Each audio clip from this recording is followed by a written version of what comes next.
So here is where the site of muscle attachments are. So this here is the sternum again, the ribs, the costal cartilages of the ribs, the clavicle, scapula back here, and there's the humerus. So we'll start with the clavicular pectoralis major, and the clavicular head again is here. Okay, so it starts from this area of the clavicle and continues downward and attaches somewhere here on the humerus above the deltoid tuberosity of the humerus. The pectoralis major's sternocostal head would be coming from this area here, so from the sternum and a little bit of the manubrium, and also from the costal cartilages, usually about like 1 costal cartilages 1 to 6. So that's why it's called sternocostal head, because it comes from the sternum and the costal cartilages. And it too will go and attach to the exact same spot on the humerus as the clavicular head. The pectoralis minor again comes here from the coracoid process and will attach to, we said about ribs, 2 to 5, so anywhere within there. The way it's depicted here is 3 to 5. So here would come from the coracoid process, attach here to the rib 3, rib 4, and rib 5.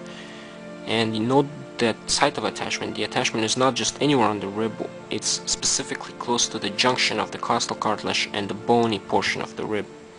Okay, then you have the serratus anterior muscle. The serratus anterior muscle is shown here. These areas here are the sites of serratus anterior muscle attached. Now one thing, so first of all we can see that the attachment is farther from the junction of the costal cartilage and bone of the rib, so it's about in this area here. And two, we can see that the site of attachment is not like the same site on each rib. As you go down from one rib to the next, although it's not depicted very well here, the site of attachment actually goes more posteriorly, so that you end up having a diagonal like attachment.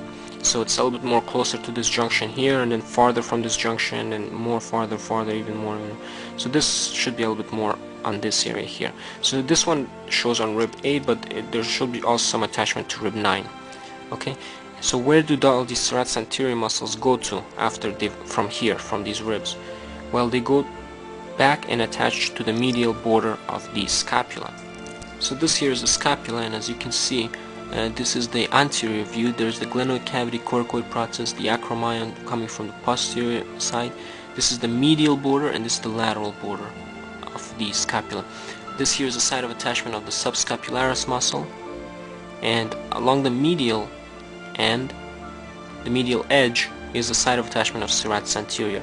Now note that this is the anterior view. Okay, if you look at the scapula from the posterior view, you will not see this nor this. Okay, so it's important that you know that the serratus anterior muscle, which comes from the rib, so if this pen is the ribs, it would go along the surface of the rib cage, go the back, and attach here. Okay, like that.